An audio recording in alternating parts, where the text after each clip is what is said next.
Biết rồi. Sao thấy được không? Ông dùng cái iPad không quay? Hả? Ông dùng cái iPad không quay? À nhưng mà quay bằng máy. Quay vô máy quân.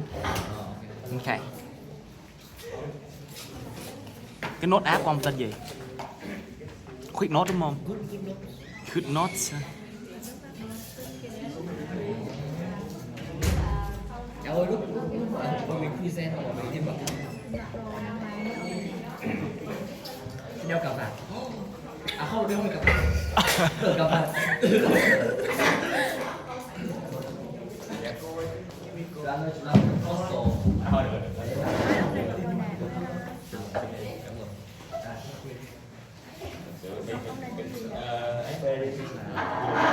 Phúc ơi, nóng không Phúc? Phú. Cởi đồ ra. Cởi đồ ra. Quý.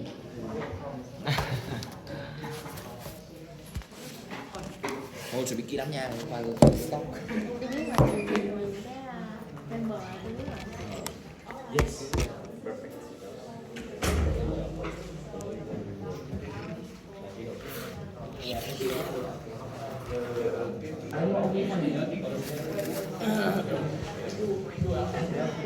Ủa, hay giờ cái điện thoại hay giờ nó chạy đi mất mình để chạy được luôn. Nó không kêu. Ê, nó chưa cao độ quá, ông không phải kêu là kia kia nó bị đó. Mấy bạn mà đi leo xíu là nó bị mất. Ông không kêu cái gì ở dưới đây nè. Được không? Không mẹ nó. Phất ghê cái bình nước vô luôn nè. Bình nước không có đủ ấy. Đó, nó được kìa. Dạ. Situational leadership.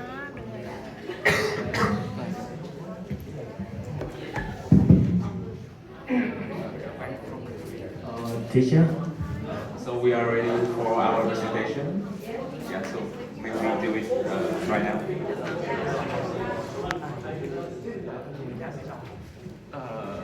Those gentlemen on the back, may I please get your attention, please? You have our full attention. Wow. Full attention. Okay, so good evening, everyone. Today, our team, whose name is Situational Leadership, would give you guys a small presentation about situational leadership. Thấy đâu. Để tôi quay cho, Tí nữa có Q&A á. Yeah, so next is our outline. First, we're gonna answer the question, what is situational leadership? Second, we're gonna dive deeper into strengths of situational leadership. And just like 2 coins, situational leadership also has some drawbacks. And we will discuss those on the third part. And lastly, we're gonna analyze a case study in the book. So first, I want to introduce to you guys a really famous typical situational leaders. This man. Yes. Anyone knows his name, right? No, we don't Okay, know. so Introduce. his name is Donald Trump. So he's an extremely directive international leader. With NATO and global allies, he often give a really high expectation, and he wants to push immediate action. But at his homeland, he always emphasizes the message America first, and he wants to reassure the voters that his policies will benefit all U.S. citizens. So next we're gonna answer the question, what is situational leadership, and it will be presented by Juan. Nhanh vậy. So hello everyone. Now I'll be presenting you guys all about the concept of the situational leadership. So basically, situational leadership is a flexible leadership approach where you adjust your style based on the development and capability of your team members in different situations. So, to understand it better, let's look at the core concept. So the situational leadership is composed of two key dimensions, the directive and the supportive behavior. So firstly, the directive behavior is to provide clear instruction and guidance, like you tell them what to do or how to do it. And secondly is the supportive behavior. It's like to giving them encouragement by listening and making them feel valued.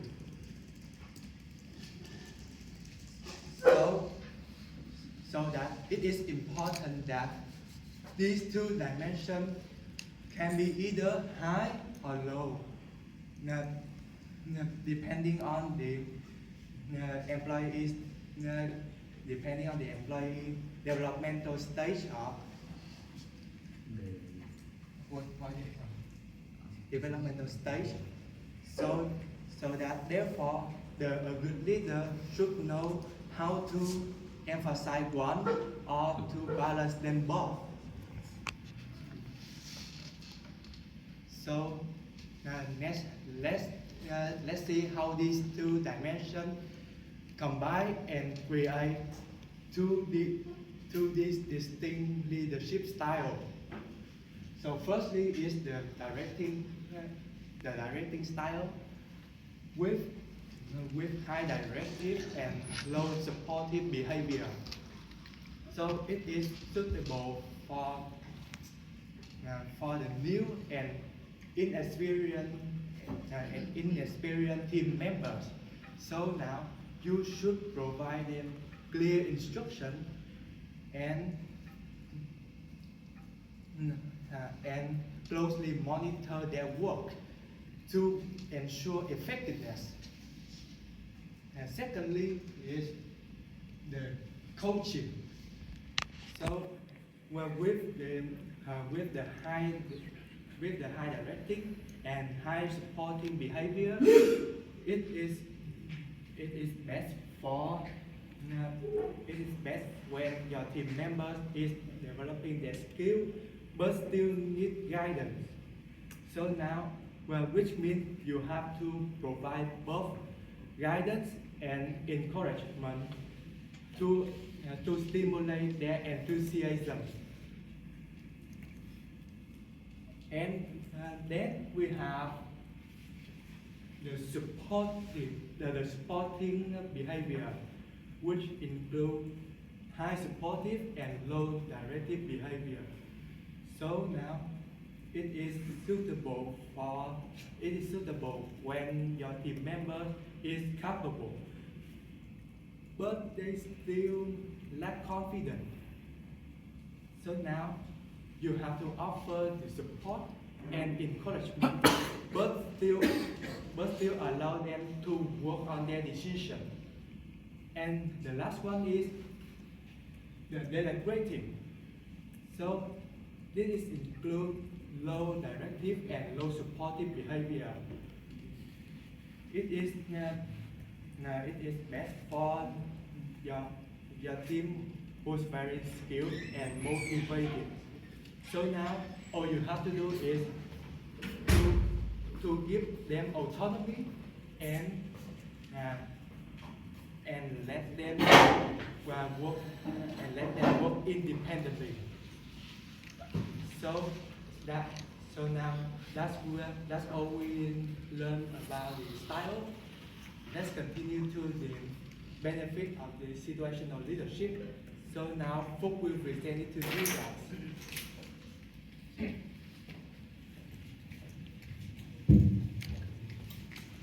So now we're gonna dive into strengths of situational leadership.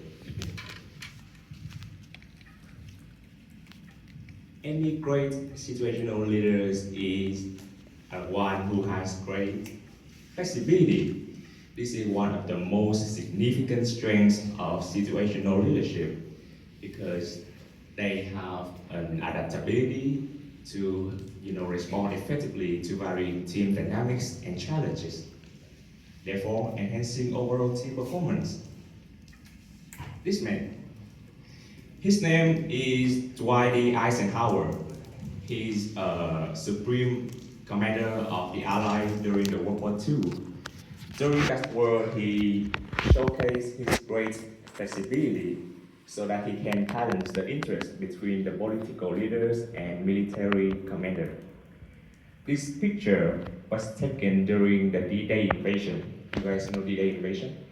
Dạ. Yeah, it's also known as Normandy landing. Yeah, one of the greatest seaborne attacks during the World War II.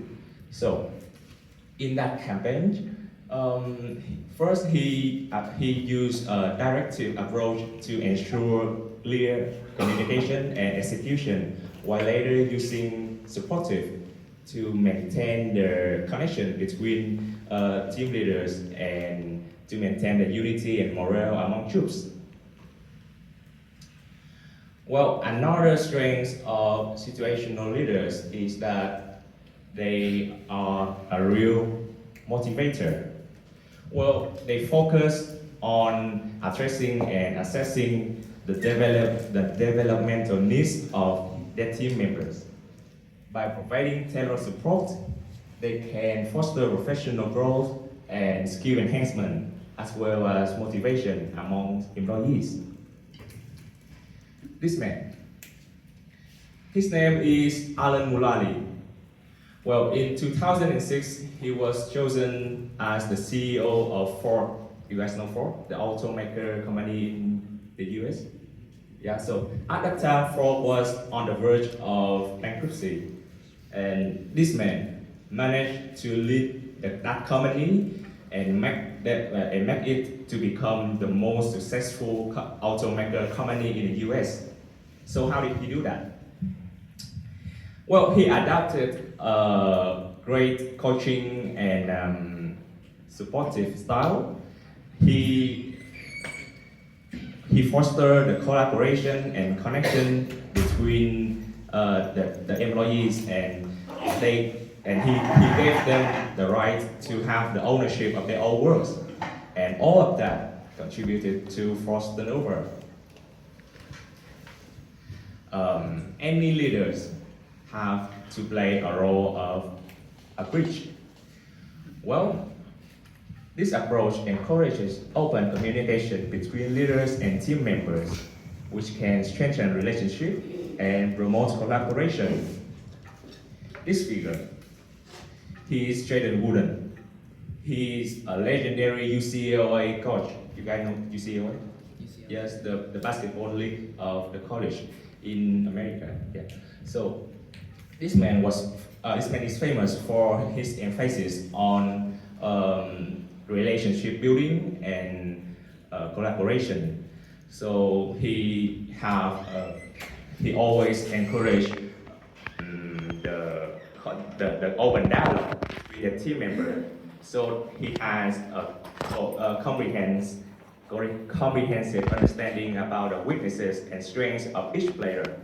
Therefore, he can create one of the most dominant teams in the league at that time. Last but not least, any good leaders need to have a good crisis management skills. This is because in high-risk situation, you are the one who need to have the ability to lead your team to crisis effectively. This man right here, his name is Colin Powell. He's the general of the USA military in the Gulf War.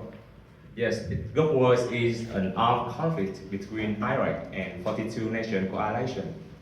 So he adapted his leadership style accordingly to the team situation, so that he enhanced the decision-making skill of the whole military and lead to the swift victory of America over Iraq forces.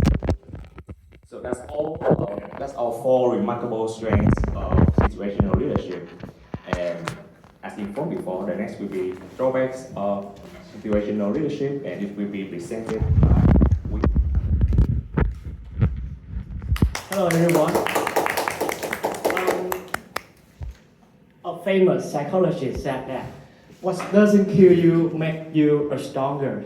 That means we can learn a lesson from the mistake. So now I will give you some drawback of situational leadership and give you real example to help you understand clearly. So now we will go to the first drawback of situational leadership is high demands on leaders. This method requires a constant assessment of team members' skill and readiness, which can be very demanding and overwhelming for some leaders, especially those new to this approach. And I will give you an example about that. It's Marissa Mayer. Marissa Mayer took over as CEO of Yahoo in 2012. She was tasked with reviving struggling brand. And of course, she did. She changed the culture in the Yahoo. She made Yahoo more democratic, encouraged employee feedback, and she also focused on mobile as a crucial tool for the future growth. But she made a mistake. The first, while trying to adapting her style into Yahoo, first she had a difficulty in adapting style.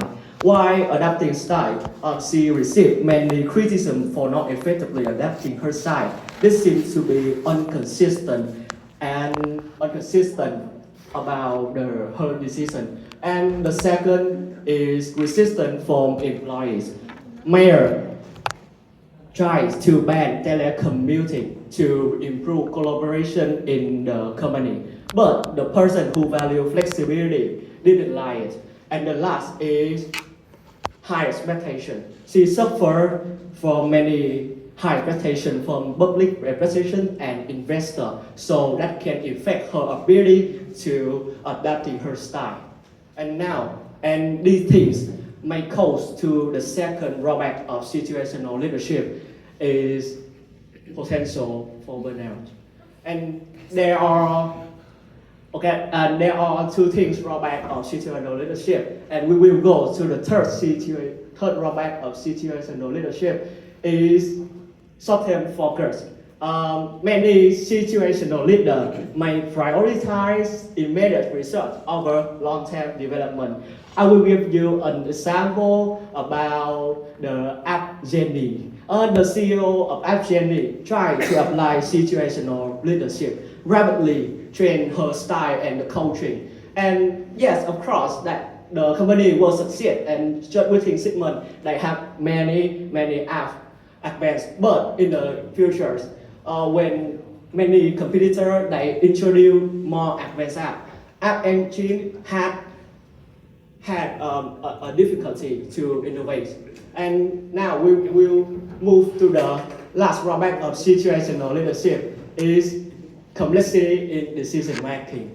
A leader must be adept at quickly situation and determining the best course of the actions. And I will give you an interesting example about, okay, let's go. Suppose you are a CEO of technological company and the best company in the world, and you have to produce a product, maybe the vision glasses. But before 1 week ago, many competitors they show the public many advanced app, and you don't have any evolution time, and you also suffer from many pressure from surrounding people around near you, and you don't know which way you should choose to apply this situation. So, what will you do? To answer, continue your style or use situational leadership to adapt this situation. To answer this question, I will invite Fu, and they will help you analyze the case study, and you will answer the question better. Thank you. Okay, hello you guys. I am Fu, and now I will present about my part, a case study.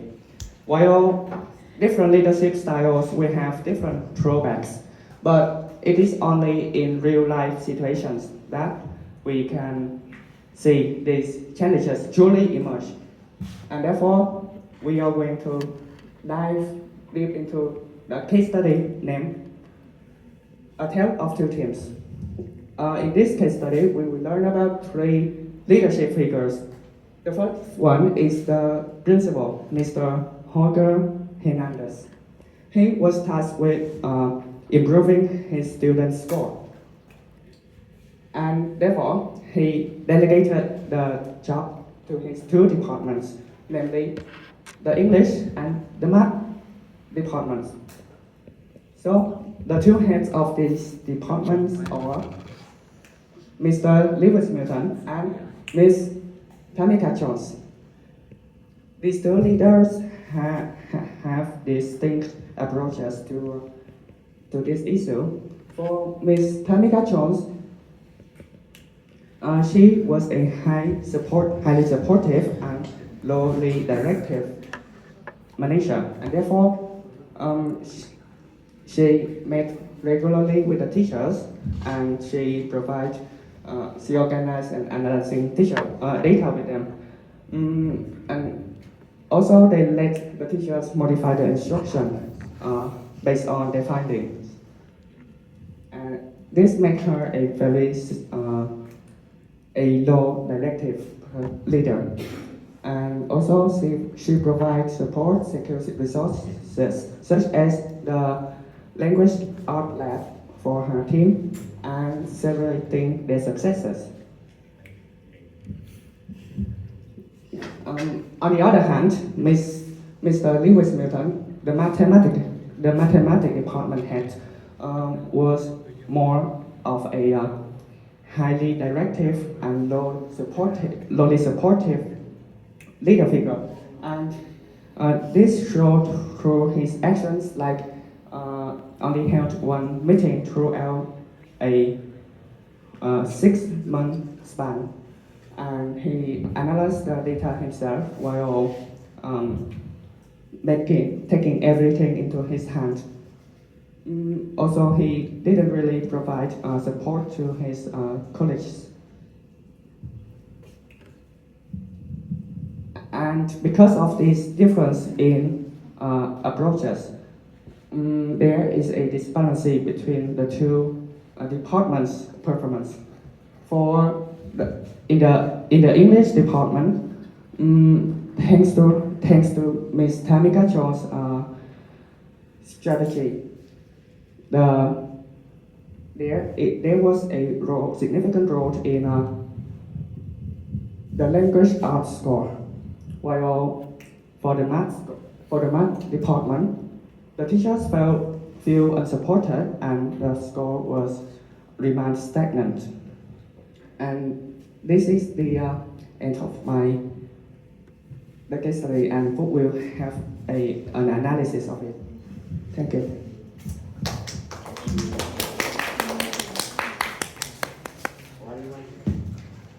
Yeah. So first, we're gonna take principal action into consideration. This man, when he realized the situation, he organized a meeting, each head individually, and he also organized another meeting that he meet them together. So at first, he kind of seemed like a low directive and low supportive leader because he let the head lead everything, and he was not really intervening. But later, he organized a meet with the head at the end, which made him become more directive and supportive. In case of Mrs. Tamika Jones, well, she's a great colleague. She made a workflow that is flexible to her college. She is willing to get input from teachers, and she also really cared. Yes, and that makes she kind of low directive, and she also really care about her college, which make her extremely supportive. Lastly, Mr. Lewis Milton, why he failed as a leader. First, he's an extremely high directive figure, and he's not really care about his colleges, right? He's kind of careless, and his team was in S2 group, which require a high supportive figure to function effectively. And what is S2? Fu gonna answer the question for us.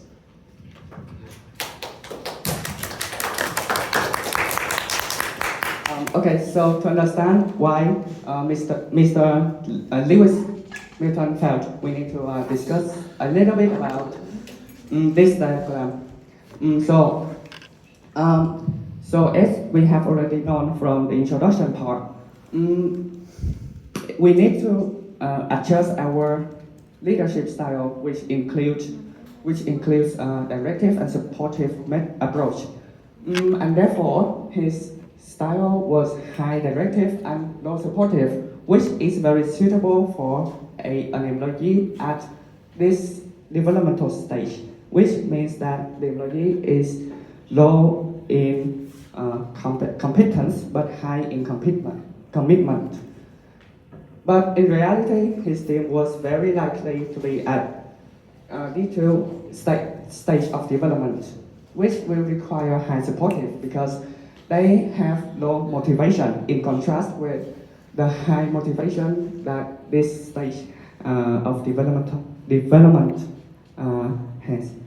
And therefore, because of his inability to assess the real situation, he failed as a leader. And that is why we need to take into account the commitment and competence of our team. And so, in conclusion, after all of this, we all understand the strength and the drawback.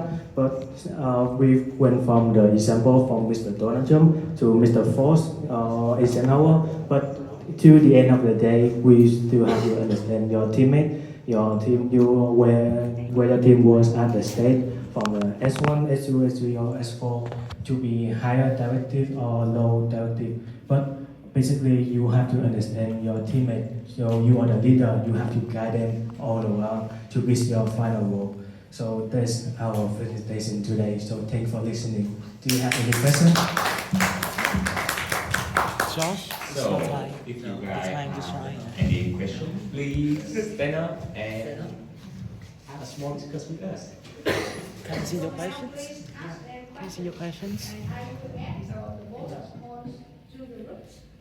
Okay. So, yes, there is S1, S2, S3, and S4, but I don't think you guys have really dived deep into like what they are and like, yes, there was names and stuff, but can you guys like give elaborations? Like what does coaching mean? What does supporting mean? What does delegating mean? well, thank you for your question, Josh. But I'm afraid that you did not really pay attention to our presentation. Because what we have here, we did analyze each characteristic of the slide here. So we have the whole slide for this. So we can send it to you later, but I hope you pay more attention. Josh. For your question anyway.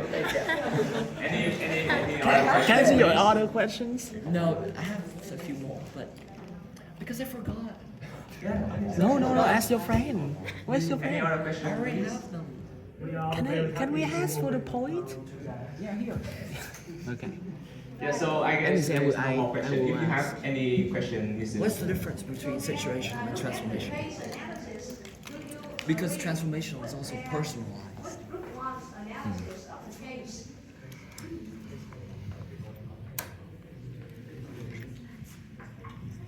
Can I ask one more? Yes, Mr. George. So sorry for that. But can you guys tell me what's the difference between situational and transformational? Because both requires personalization. It both requires like I as a leader know who I'm leading. So how is it different? That was a great question, Josh. And you back. Can you please answer Mr. John's one of his questions, please? So we have all known that transformational is a style of leadership that put an emphasis on relationship and stuff. So, but in this case of situational leadership, we not only emphasize on the relationship aspect, but we also take into account the task-oriented aspect, which is the directive. In this case, supportive means is somewhat like the transformational leadership if it is high supportive. But we also have directive in this case. It is a dimension that means whether the manager is task-oriented or not. Are you satisfied with our question? very Yes. satisfied. Thank you. Do you have another Okay, so, question? any other question, please? Let's do it. From other groups, do you have any questions? So group you belong to. Should we do it? Group KB. KB. Yay. Bonus points. Let's go. Okay, I will ask another question. Wanna do it? Give me the questions. Yes. Liberation. So, great presentation. So, I have some inquiry I would like to ask you. With the rise of remote work and virtual teams, how does situational leadership adapt to modern work environments? And are there any updates to the model that address these changes? Sorry, could you please repeat the question? Okay. With the rise of remote work and virtual teams, how does situational leadership adapt to modern work environments? And yeah, just that. Let's just do that. Not yawn. Situational leadership is more about understanding your employees and adapt your leadership style. Not the environment is not really affect the leadership. Yeah, so that's just my question. Are you satisfied? Yes, I'm very Yeah, satisfied. thank you. So any other questions, please? Now I ask you a question. So in your presentation, scary. you introduce Eisenhower.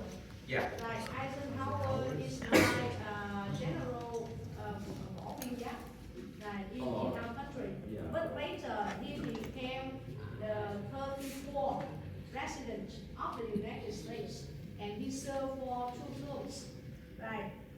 So why do you take him as an example of situational leadership? Well, The relationships. I understand your question. So the reason why I chose the Eisenhower as an example for the slide is his flexibility in when he led the military in the World War II. So during that stage, there was kind of internal conflict in the military of America between political leaders and military commanders. So this man managed to balance the interest between those two parties. Yeah, so he shows his flexibility in that situation. And during the D-Day invasion, as I said before, he adapted situational leadership to he used the directive approach to ensure clear communication and execution among the troops. But later he adapted his style into more supportive style so that he can foster collaboration among the leaders and maintain the unity and morale among the troops as well. So yeah, that's why I choose him as an example for the flexibility. Yeah, does that satisfy your question? Yeah. Yes, thank you. Right. Now any more questions? If not, give them a big hand.